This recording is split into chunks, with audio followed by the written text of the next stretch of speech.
Bismillahirrahmanirrahim. Assalamualaikum warahmatullahi wabarakatuh. Alhamdulillah rabbil alamin.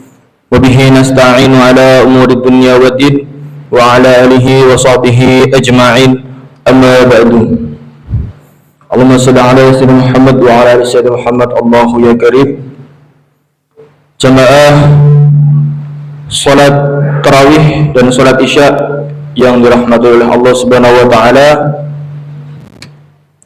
Pertama-tama marilah kita panjatkan puji syukur kita kepada Allah Subhanahu wa taala karena berkat limpahan rahmat, hidayah serta inayahnya kita dapat berkumpul di Masjid Baitur Rahim untuk melaksanakan bersama-sama ibadah malam hari, yaitu salat isya sekaligus insyaallah salat tarawih dan dilanjutkan salat witir. Tak lupa salawat dan salam selalu kita junjungkan kepada Nabi Agung Muhammad sallallahu alaihi wasallam. Semoga kita menjadi umat yang dinanti-nantikan syafaatnya dan diberikan, diakui sebagai umatnya di yaumil kiamah nanti. Amin ya rabbal alamin. Jamaah rahimakumullah, pada malam hari ini alhamdulillah saya dapat tema kultum, yaitu Islam, Iman dan Ihsan. Seperti yang sudah disepakati panitia, alhamdulillah untuk tema malam ini berdasar pada kitab Arba'in Nawawi. Mungkin tidak akan saya sampaikan seluruh isinya, hanya sebagian, karena kebetulan untuk hadis ini lumayan panjang. Nanti akan saya sampaikan maknanya saja, ya. Bapak Ibu saudara sekalian, dan saya sampaikan. Bismillahirrahmanirrahim.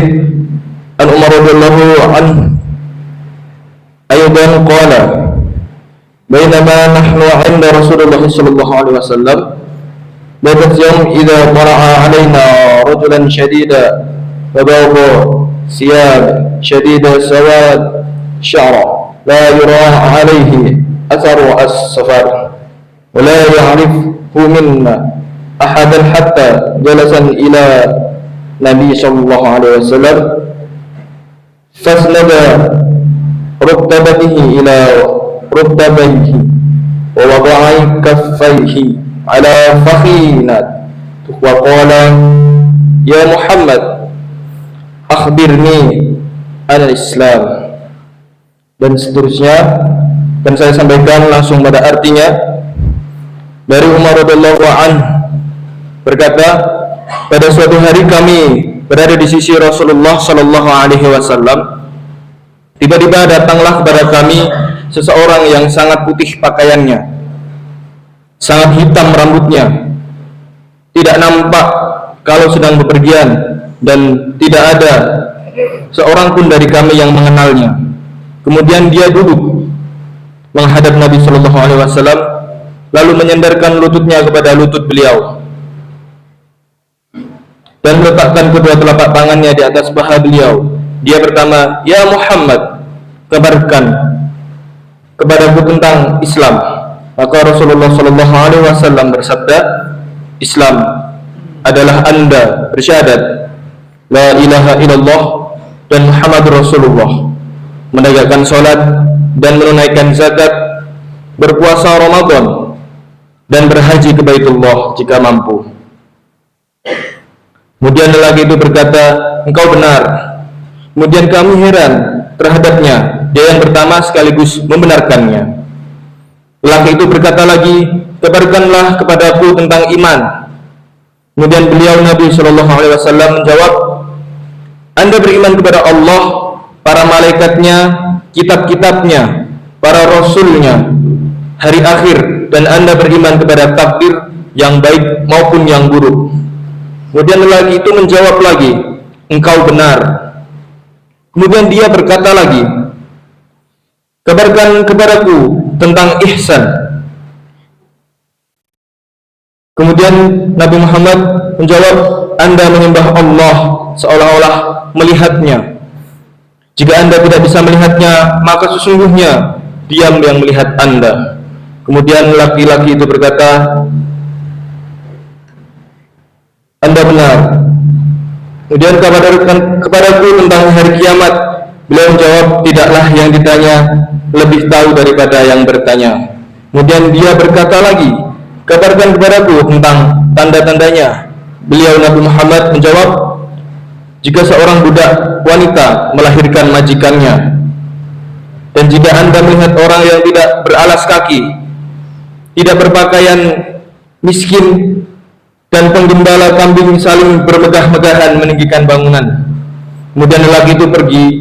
Kemudian kami dan aku diam sejenak, lalu beliau bersabda, hai Umar, tahukah kamu siapa yang bertanya itu? Kemudian aku menjawab, Allah dan Rasulnya lebih tahu. Kemudian beliau bersabda, sesungguhnya dialah malaikat Jibril alaihissalam yang datang kepada kalian untuk mengajarkan agama kalian. Hadis riwayat Muslim nomor 8. Nah, jamaah rahimakumullah, mungkin akan saya jabarkan singkat mengenai apa yang tadi sudah kita sebutkan dalam bahasa yang mungkin lebih mudah kita sederhanakan, lebih kita mudah pahami, yaitu yang pertama, dalam Islam itu ibarat kalau di rumah adalah tiang yang kokoh. Islam itu ketika ditanya tadi tentang Islam, Rasulullah menjawab dengan rukun Islam yang 5. Ada apa saja? Syahadat, sholat, zakat, puasa, dan haji. Itu adalah amalan lahiriah atau amalan yang biasa kita laksanakan, yang nampak gitu ya. Kemudian Islam itu adalah yang terlihat oleh mata. Orang tahu kita muslim karena kita sholat berjamaah, karena kita ikut berpuasa di bulan Ramadan ini. Nah, Islam ini adalah bentuk ketaatan kita secara fisik. Kemudian pertanyaannya, sudahkah kita melaksanakan Islam ini dengan benar? Ataukah kita atau sholat kita masih terburu-buru? Ataukah puasa kita baru sebatas menahan lapar, tapi lisan masih suka membicarakan orang lain? Kemudian Islam adalah gerbang utama, maka mari kita perbaiki kualitas tiang-tiang dari amal kita ini. Kemudian yang kedua terkait dengan iman. Ibarat kalau di rumah itu adalah iman ini adalah fondasi yang berada di bawah tanah, yaitu merupakan iman adalah keyakinan hati kita. Setelah Jibril tadi bertanya, kemudian dilanjutkan dengan bertanya tentang iman. Rasulullah menjawab, rukun iman itu ada 6 yang urusannya tentang hati. Ia tidak terlihat oleh orang lain, tapi ia adalah penentu dari segalanya. Kenapa kita datang ke masjid malam-malam saat ini, tarawih, sholat, walaupun tadi kondisi hujan, dengan tubuh yang lelah setelah bekerja atau berpuasa seharian? Kenapa kita mau menahan haus saat cuaca tadi panas dan sampai hujan? Jawabannya adalah karena iman. Iman adalah mesin penggerak. Tanpa iman, Islam hanya akan menjadi beban. Orang yang sholat tanpa iman akan merasa sholat itu seperti olahraga yang melelahkan. Tapi dengan iman, setiap sujud adalah ketenangan. Kemudian yang ketiga yaitu ihsan. Ihsan ibarat ketika di rumah adalah atap dan keindahan.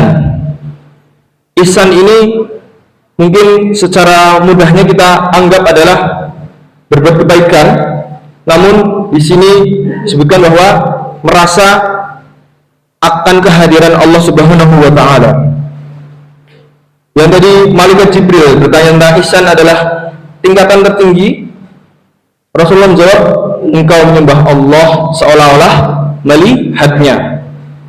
Dan jika engkau tidak melihatnya, yakinlah bahwa Allah melihat dirimu. Ihsan ini adalah rasa muraqabah atau merasa diawasi. Mari kita ambil contoh sederhana.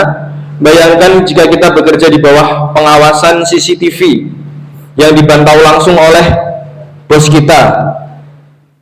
Pasti kita akan bekerja dengan sangat rapi, tidak berani santai-santai, apalagi mencuri-curi waktu. Nah, ihsan ini adalah CCTV hati kita. Orang yang punya ihsan, saat ia sendirian di kamar yang sejuk dan ada segelas air dingin di depannya saat puasa, ia tidak akan meminumnya. Kenapa? Bukan karena takut kepada orang lain, tetapi karena ia yakin Allah sedang menatapnya. Jamaah sekalian yang dirahmati Allah, mungkin di hal ini Islam, iman dan ihsan sangatlah mendasar, namun tidak bisa dipisahkan. Jika kita hanya punya Islam, rajin ibadah, tapi tanpa iman atau keyakinan, kita akan terjatuh kepada sifat munafik. Kemudian jika kita punya iman, percaya saja, tapi tanpa Islam alias tidak mau ibadah, maka iman kita hanyalah pengakuan kosong. Dan jika kita punya keduanya tapi tanpa ihsan, ibadah kita akan terasa hambar, kering dan tidak memiliki rasa nikmat dalam berkomunikasi dengan Allah Subhanahu wa taala. Maka di bulan suci Ramadan ini, marilah kita perbaiki ketiganya itu. Kita mantapkan iman kita rapikan gerakan Islam, sholat dan puasa kita, dan kita hiasi dengan perasaan ihsan bahwa Allah selalu bersama kita. Semoga Allah Subhanahu wa taala menerima amal ibadah kita dan menggolongkan kita sebagai hamba-hambanya yang muhsinin, orang-orang yang mencapai derajat ihsan. Amin ya rabbal alamin. Demikian kultum pada malam hari ini. Apabila ada kekurangan kami mohon maaf. Terima kasih. Wabillahi taufiq wal hidayah wa ridha wal inayah. Assalamualaikum warahmatullahi wabarakatuh.